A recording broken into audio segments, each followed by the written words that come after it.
given the options, I prefer to learn from success, which I think is a great comeback. And so I guess I was curious in general, what do you think of the Silicon Valley mantra, fail fast, fail often, or as Esther Dyson says, always make new mistakes, as if failure is the crucible of learning? I'm curious if you had any further thoughts on that, and that maybe off-the-cuff comment you made out there. Well, I mean, there are many that sort of, I mean, I think there's like some entropic basis for this. Like, there are many more ways to fail than to succeed. So you have to explore, I mean, particularly like for a rocket, there's like 1,000 ways to think and fail, and like one way it can work. So you could have a lot of rocket failures to explore all the ways in which it could fail. But I do think that one great thing about Silicon Valley is that failure is not a big stigma. So it's like if you try hard and it doesn't work out, that's okay. Like, you can learn from that and do another company, and it's not a big deal. And I think that's really one of the great things about Silicon Valley. Interesting.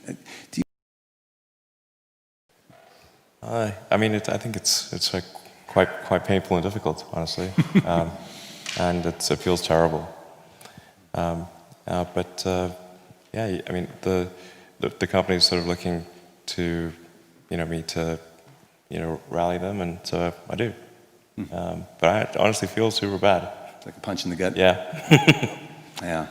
I remember it's almost like like the stages of grief. I remember in Texas, it's kind of like sort of denial, and then it sort of hits us at dinner. It's like, oh my God, what just happened? Yeah, I mean, it's particularly with rockets. It's just a really like space is hard, and rockets tend to fail, unfortunately. Even when you've got like a lot of really smart people working super hard to minimize the probability of failure, it's still there, and it's quite significant. People have asked me like, well, why are rockets especially hard? Part of it is like everything has to work the first time. Like, you can't do a recall, you can't patch it. It's like 9 minutes to orbit or it's over.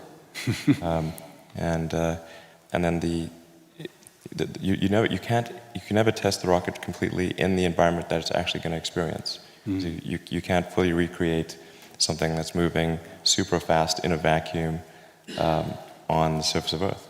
Like, you can only really recreate that in space. Is that a limit of the simulation tools? Pardon me? Is that a limit of the simulation tools today, or is that a fundamental? Yeah, absolutely. If there's any error between the simulation and reality, and there's always some amount of error, then that can result in a failure. Yep. So it's a really, really tricky one. It's like, in a software analogy, it would be like if you had to write a whole bunch of software modules, and you can never run them together, and you couldn't run them on the target computer. Like when you're testing them, you'd have to test them individually and not in the actual computer that they're going to run on. Gotcha. Then you put all the modules together, run it for the first time in a completely different or very different computer, and it has to run with no bugs. That is difficult.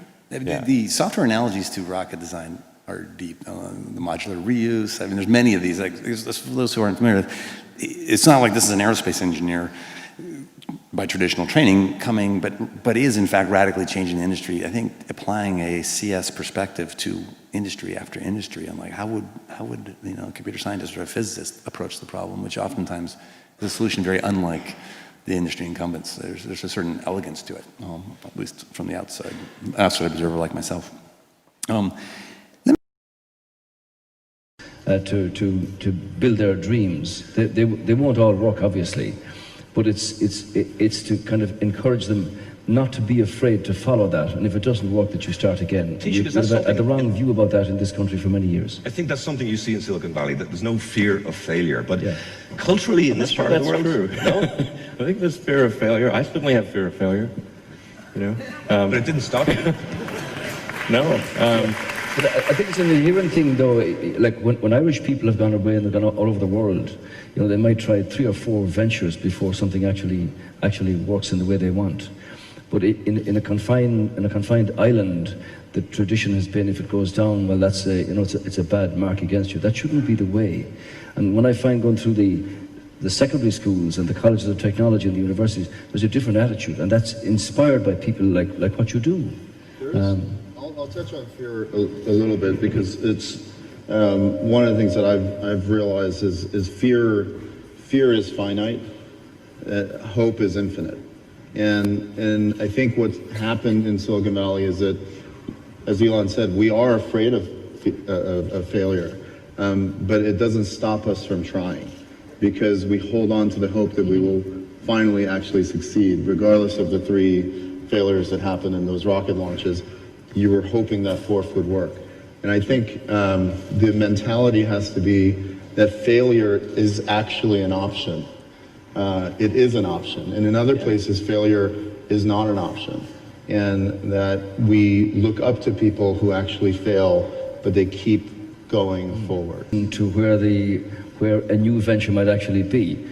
For hundreds of thousands of years, we measure the volume of timber by measuring the height of the tree and the circumference and calculate the volume. In Cork, treematics. May I jump in here for a sec? Because the anecdote you brought up of wanting to change government policy and inspire the world to have a Mars program, if you will, whether it's popular uprising or space programs at the government level, I think it's a fascinating anecdote because, in a sense, what you were saying is I, as an individual, want to start an entity, business or otherwise, that will catalyze change, even beyond the company level or the industry level. And I see a parallel in other initiatives you've taken on, in that if you look at the goal of Tesla under your leadership, it is to usher the transition to all vehicles being electric, not just the cars that currently are produced by Tesla.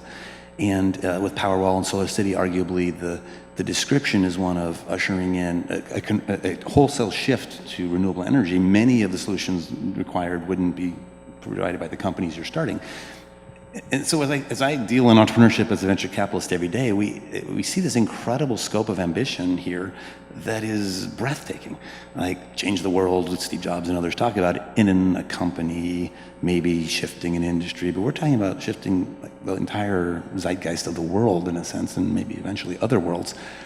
So my question is, do you start always in your mind with that as a, like where's the starting point? Is it, okay, I see this arc of a story, like the Mars example or renewable energy, and then do you pull back to where's the best product to get it unstuck? Like, why isn't this happening? And like, if I solve that problem, then it unlocks value. Like, how does that happen in your mind?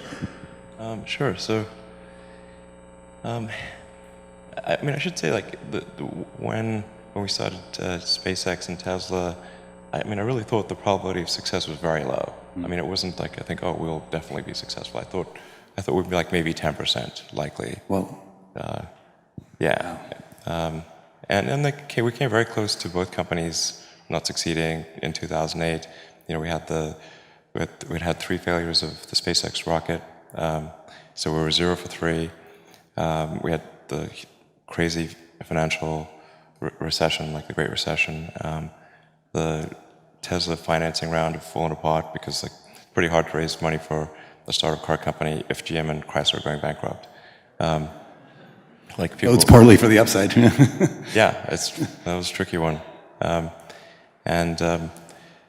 You know, unfortunately, at the end of 2008, the 4th launch, that was the last launch we had money for, worked for SpaceX, and then we closed the Tesla financing round, as you know, Christmas Eve, 2008. Last hour of the last day that it was possible. Yeah, and thanks to you. For those who don't know, it's the most extraordinary act of entrepreneurial zeal and commitment I've ever seen, where Elon personally saved Tesla in those hours, like when no one else would write a check. He spoke for it all, and that flipped the mentality from fear to greed, and everyone joined the bandwagon, and everything changed from, you know, divoting into the ground to success. But you were willing to go like net negative personally of his entire net worth, and it's a remarkable story. Well, thanks for supporting, by the way. That was much appreciated. Yeah, we were happy to fall right behind in line, but it was all him. All right, last question. 3 pieces of advice to entrepreneurs. What are your 3 pieces? I'm an entrepreneur, so you can share them with me. Okay. How would you advise me? Well, first of all, I really need to give some thought to like, how can I provide advice that would be most helpful? And I'm not sure I've given enough thought to that to give you the best possible answer. But I think I think certainly being focused on something that you're confident will have high value to someone else, and just being really rigorous in making that assessment, because people tend to, a natural human tendency is wishful thinking. So a challenge for entrepreneurs is to say, well, what's the difference between really believing in your ideals and sticking to them versus pursuing some unrealistic dream that doesn't actually have merit? And that is a really difficult thing to tell. Can you tell the difference between those two things? Right. You know? So you need to be sort of very rigorous in your self-analysis.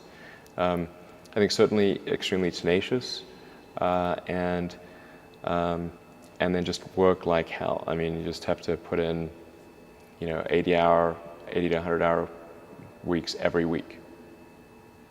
Gosh, And it's a then lot of work. all those things improve the odds of success. Okay.